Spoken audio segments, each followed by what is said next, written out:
ser el día de la inflación. A las 2:30 de la tarde conoceremos el dato que más importa a los mercados en esta época inflacionaria, el dato de índice de precios al consumo para el mes de noviembre. El consenso espera que el IPC baje 4 décimas hasta el 7,7%, desde el 7,7%, perdón, hasta el 7,3%.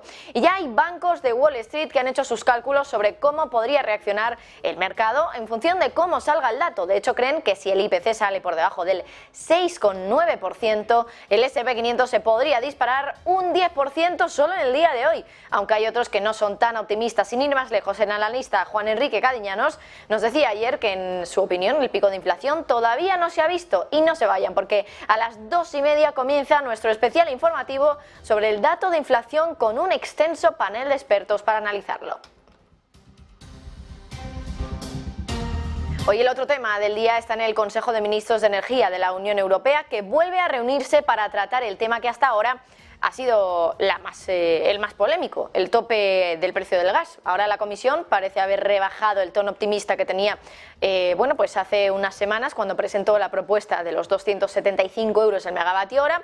Y hoy, por ejemplo, la comisaria de Energía ha reconocido que los distintos países miembros tienen sus límites, pero vuelve a decir que ve mucha voluntad para llegar a un acuerdo.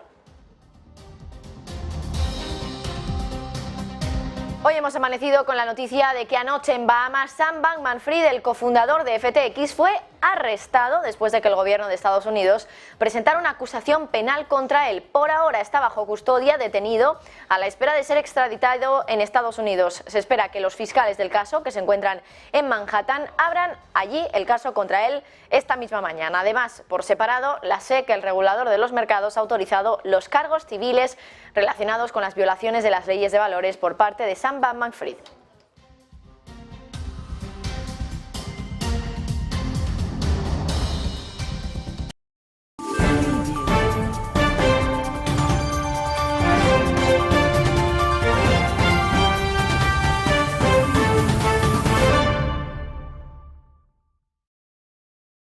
Hoy el Consejo de Ministros de Energía de la Unión Europea vuelve a reunirse y va a tratar el tema que hasta ahora más polémica ha generado, el tope al precio del gas.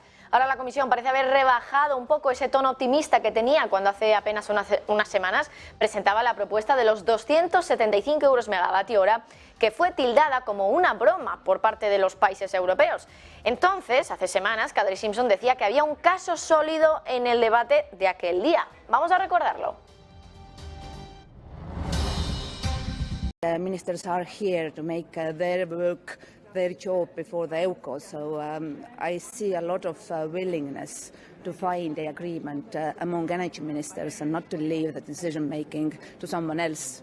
But of course all the ministers do have their limits and expectations are different, so this is a challenging council, most probably one of the most challenging ones that we have so far, and we have had 9 already.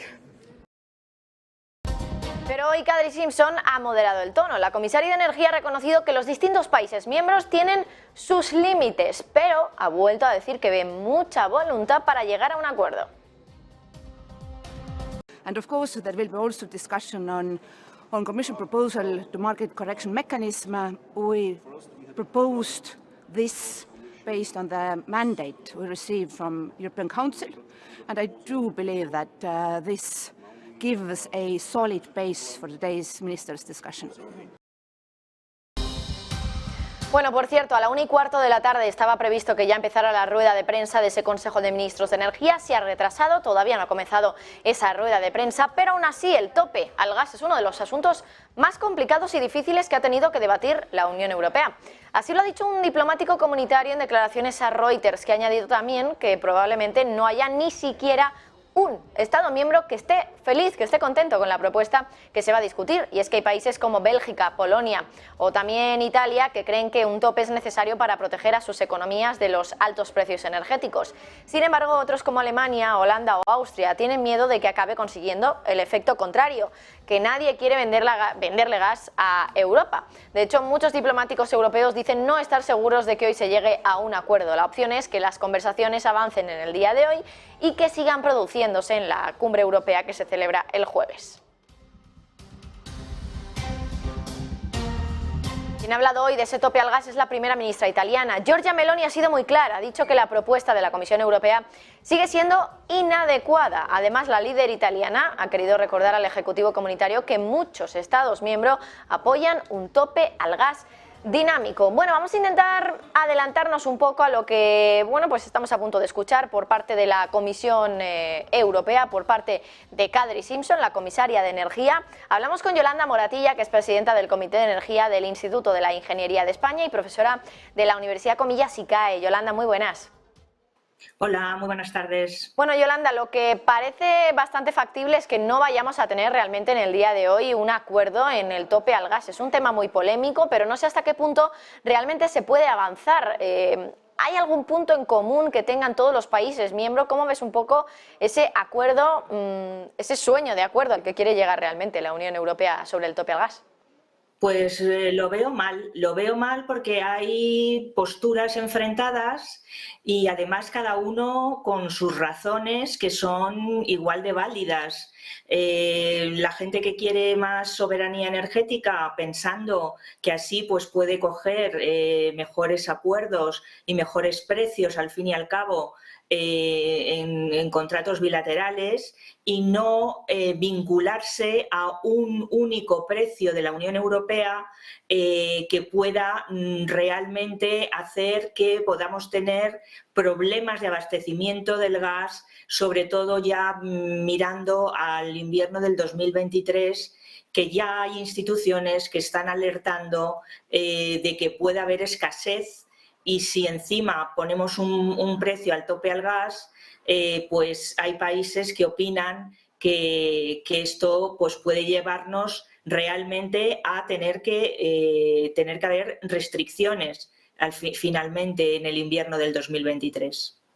Pues seguimos a la espera de que comience esa rueda de prensa, porque desde luego que cualquier avance que se haya hecho va a ser clave, sobre todo cuando el jueves tenemos esa cumbre europea, que a lo mejor pues los líderes, directamente los presidentes y los primeros ministros de los países miembros, pues a lo mejor también pueden avanzar un poquito más en esas conversaciones. Por cierto, hablando de energía, ayer la presidenta de la Comisión Europea, Ursula von der Leyen, compareció también junto al presidente de la Agencia Internacional de la Energía, Fatih Birol, y una de las cosas que dijo Birol que me pareció muy interesante era sobre los peligros que existían peligros energéticos en 2023.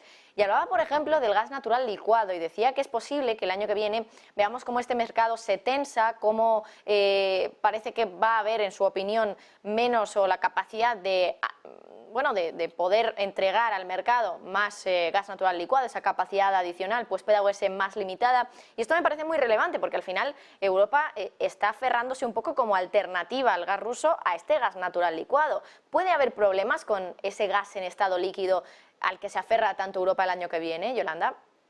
Pues sí pudiera ser porque precisamente para el año que viene el mercado asiático ya va a competir con el mercado europeo. Esto no lo hemos tenido hasta ahora, hemos tenido que pagar unos precios elevados, pero no ha habido escasez y sin embargo para el año que viene pudiera ser que el mercado asiático tirase más que el mercado europeo y más si ponemos ese tope al gas. Y además tenemos que pensar que, por ejemplo, Putin ya tiene una flota de barcos metaneros precisamente para llevar el gas licuado, pero claro, si nosotros tenemos las restricciones puestas al gas ruso, pues se van a ir a otros mercados. Por tanto, yo veo una situación muy complicada y efectivamente coincido que podemos tener un problema importante en cuanto a la demanda que vamos a tener y la menor oferta que va a haber en el mercado disponible. Bien, Yolanda, quería aprovechar que estábamos contigo hoy para preguntarte por ese anuncio que va a hacer hoy Estados Unidos en temas científicos. Dice que van a hacer un anuncio de un avance científico muy importante. Se hablaba este fin de semana en varios medios de comunicación sobre un avance en la fusión nuclear, básicamente, y en términos muy llanos, y si a lo mejor tienes algo que aportar sobre lo que estoy diciendo, Yolanda, pues siéntete libre. Desde luego, lo que hemos conocido es que allí en Estados Unidos los científicos básicamente lo que han descubierto es que por primera vez han conseguido que esa fusión nuclear pues pueda generar una ganancia neta de energía, que esto es básicamente que genere más energía de la que se usa, se consume en este proceso. En el caso de que esto finalmente haya salido adelante y efectivamente el anuncio que tiene que hacer el Departamento de Energía de Estados Unidos sea este, ¿qué disrupción supone esto? O si es una disrupción, en cualquier caso, a lo mejor es algo que no tiene tanta importancia, pero entiendo que sí, que al final sería una manera de, bueno, pues desviarnos un poco de esa dependencia de los combustibles fósiles. Bueno, la fusión nuclear es la energía de las estrellas, es realmente la esperanza que todo el mundo tiene de tener una energía limpia, barata, asequible, pero mucho me temo que aunque el anuncio es cierto y tú lo has explicado muy bien, pero no estamos ahora mismo para tener fusión a nivel comercial ni muchísimo menos. Tendremos que esperar, según los datos que ellos han dado, 10 años, pero según investigadores, pues habrá que esperar 30, 40 o 50 años para poder decir que tenemos energía de fusión disponible.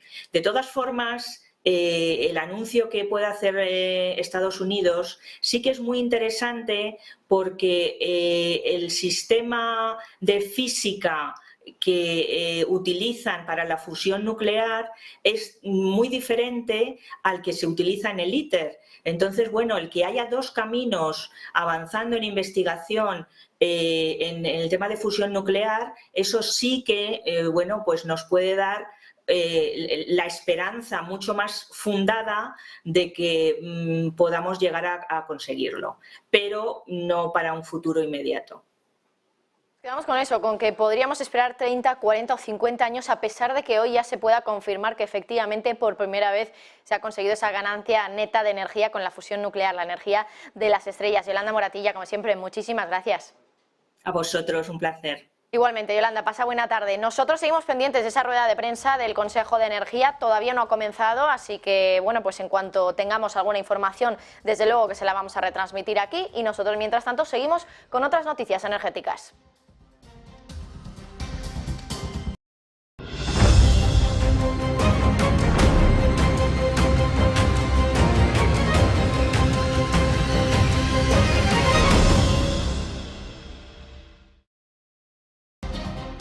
Italia abre la veda, es uno de los primeros países que han empezado ya a investigar y a poner medidas cautelares contra varias energéticas por presuntas modificaciones unilaterales ilegítimas en el precio de la luz y del gas. Las empresas afectadas son Enel, Engie, otras también como ERA o A2A. Y es que la Comisión de Mercados y Competencia de Italia ha anunciado que se trata de un aumento de precios que afecta a 7,5 millones de contratos. Dice la autoridad que esas empresas ahora deberán suspender la aplicación de las nuevas condiciones económicas, manteniendo o restableciendo los precios practicados antes del 10 de agosto de 2022 y que además deberán comunicar a la autoridad las medidas que adopten al respecto. Y parece que llega el Brexit energético. El operador de red de Francia ha solicitado cortar a la mitad sus exportaciones de energía al Reino Unido.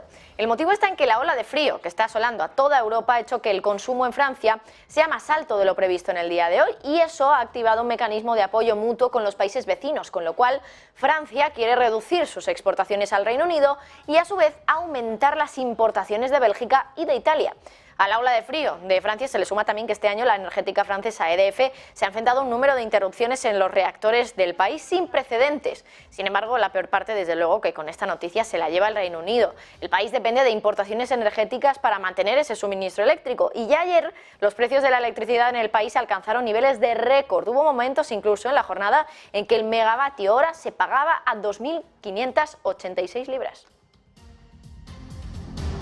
Bueno, y en apenas unos minutos ya vamos a conocer el dato que más importa a los mercados en esta época inflacionaria, el dato del índice de precios al consumo para el mes de noviembre en Estados Unidos.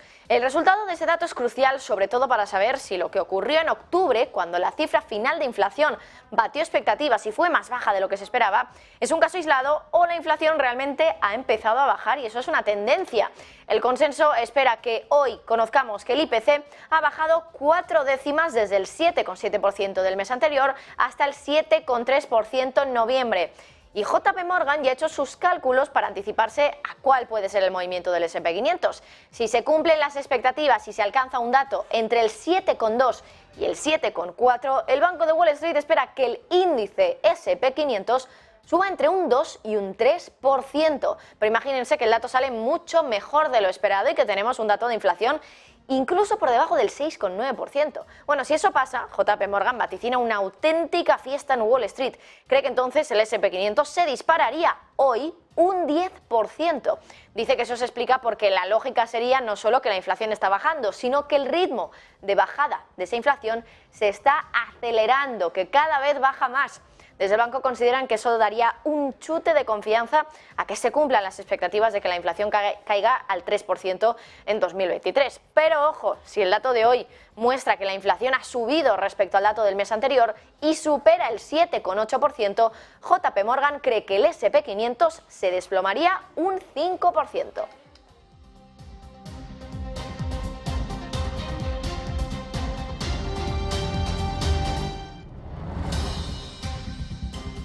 Sin embargo, hay quienes no son tan optimistas con el dato. Por ejemplo, Juan Enrique Cadiñanos, Country Manager de Admiral Markets Group, ayer nos decía en el programa de Rolling Stocks que en su opinión el pico de inflación todavía no se ha visto y que la bajada que estamos viendo en los últimos datos podría ser más bien una corrección y no simplemente pues que el pico de la inflación ya se ha visto. Cree que puede subir todavía más próximamente. Bueno, y dejamos a un lado la inflación, quedan apenas 12 minutos para que ya tengamos ese dato, pero vamos con otros asuntos, porque mientras tanto, en el Reino Unido, el gobernador del Banco de Inglaterra hace sonar todas las alarmas. Ha reconocido que las empresas y hogares británicos están teniendo dificultades para pagar sus deudas por la subida del coste de la vida. Además, ha reconocido que la subida de los tipos de interés, que al final la ha cometido el propio Banco de Inglaterra, ha contribuido a que los ciudadanos tengan más dificultades para pagar esas deudas. Lo ha dicho Andrew Bailey en la presentación del informe de estabilidad financiera del Reino Unido, que se ha presentado, por cierto, a solo 2 días de la reunión de política monetaria, que es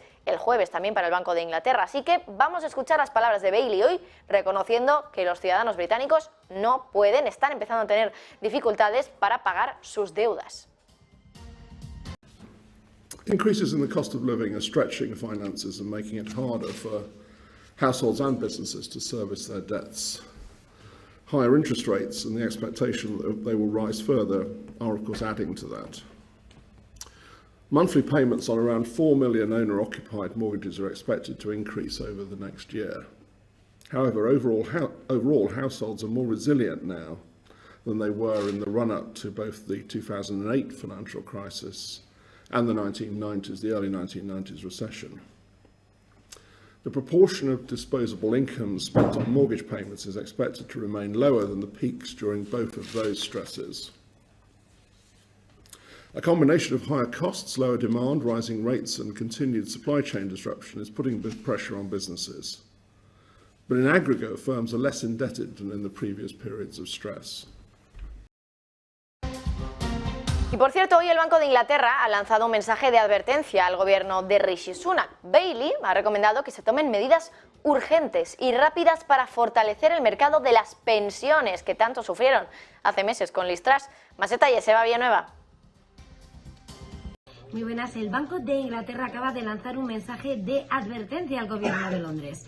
La institución que preside Andrew Bailey recomienda que se tomen medidas regulatorias urgentes y rápidas para fortalecer el mercado de pensiones. Llamada de atención que llega tras las turbulencias vividas en el mercado de bonos en septiembre, que provocaba esa compra de deuda de emergencia por parte del Banco de Inglaterra para calmar a los mercados mientras se ponía en jaque la sostenibilidad del sistema de pensiones.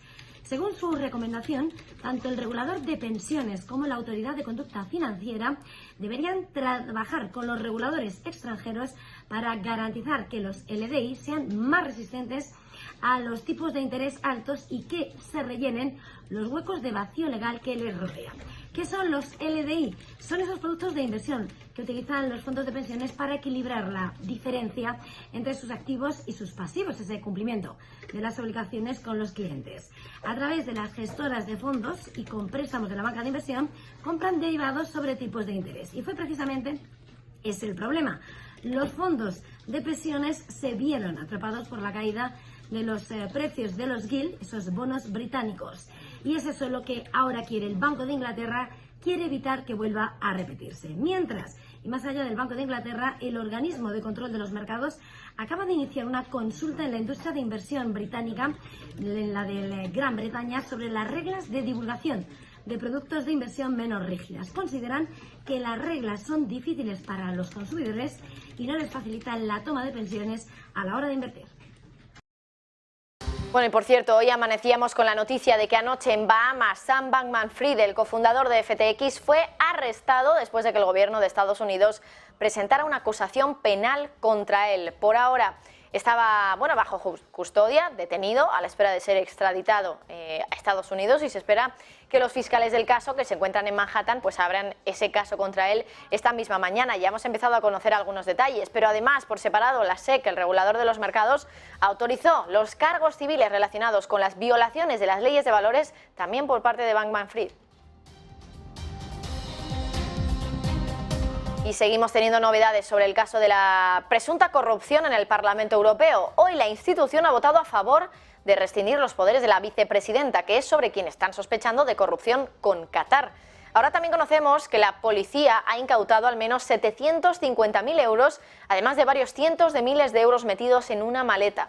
Así lo ha hecho oficial la oficina fiscal del fiscal federal de Bélgica en un comunicado. Hay que recordar que Eva Kaili, la vicepresidenta del Parlamento Europeo, había sido arrestada en esa investigación por verse involucrada en el pago de grandes sumas de dinero para influir en las decisiones del Parlamento Europeo. Bueno, y seguimos analizando y actualizando, ahora en otro orden de asuntos, la crisis geopolítica en el mar del Bósforo. Ahora Turquía impide el paso de 4 buques petroleros y asegura que necesitan documentos de seguros de aseguradoras antes de cruzar el estrecho. Este es uno de los problemas que ha derivado del famoso embargo al petróleo ruso que aplicó Europa la semana pasada. Marta Iser. Parece que algunos buques petroleros atascados en el Bósforo van a tener que dar marcha atrás. Una veintena de barcos petroleros han llegado a quedarse paralizados en esta ruta marítima que es tan vital para el comercio mundial. Y ahora Turquía dice que al menos 4 de esos barcos van a necesitar una carta de seguro antes de poder cruzar el estrecho. Seguimos con la mirada puesta, como decimos, en esta ruta marítima de Estambul, por la que cada día pasan millones de barriles de crudo de petróleo. Después de la entrada en vigor de nuevas sanciones al crudo ruso, recordemos, el pasado 5 de diciembre, Turquía marcó terreno. ¿Qué es lo que hizo el país? Pues impuso unas normas más estrictas para aquellos buques que pretenden atracar en sus puertos. Les exige una prueba de seguro, ya que teme que estos barcos que vienen de los puertos rusos del Mar Negro no estén asegurados debido a las sanciones. Y claro, aquí se plantea una problemática. ¿Quién responde si ocurre algún tipo de incidente, si esos barcos no están asegurados? Bueno, Turquía, desde luego, no quiere jugársela. Así que a lo largo de esta última semana los buques se han ido acumulando en el estrecho a la espera de que Turquía les dé el visto bueno, y al país no le importa que este proceso pueda llevar más tiempo, pueda ser algo más lento. Tarde lo que tarde, Turquía quiere asegurarse de que todos los buques que atracan lo hacen de forma legal y segura.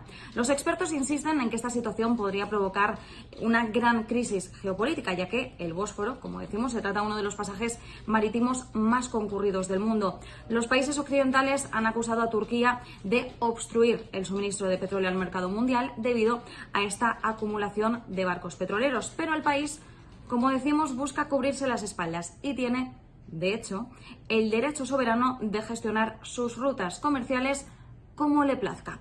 Es una ruta, como decimos, en la que transitan miles de millones de barriles de crudo al día. Así que es una ruta con un gran interés comercial, un gran interés económico.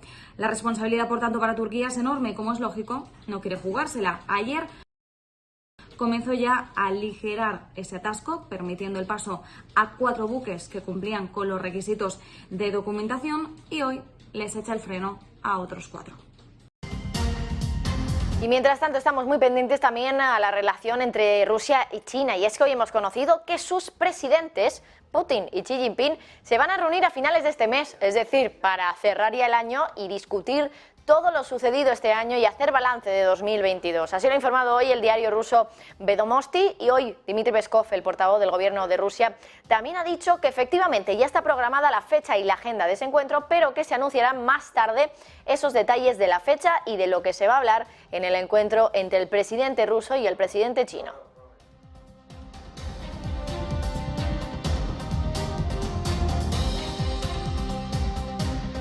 Quedan apenas 4 minutos para que ya tengamos encima de la mesa el dato de inflación, dato de IPC, que al final, pues desde luego va a poner patas arriba al mercado, ya sea para, bueno, una dirección o la otra, desde luego. La clave es las expectativas que tiene el mercado, 7,3%. Lo que se espera es que esa inflación empiece a bajar y siga bajando respecto al mes anterior. Estaba en el 7,7 en octubre y ahora se espera que esté en el 7,3%. José Widner, empezamos ya esa programación especial para hablar sobre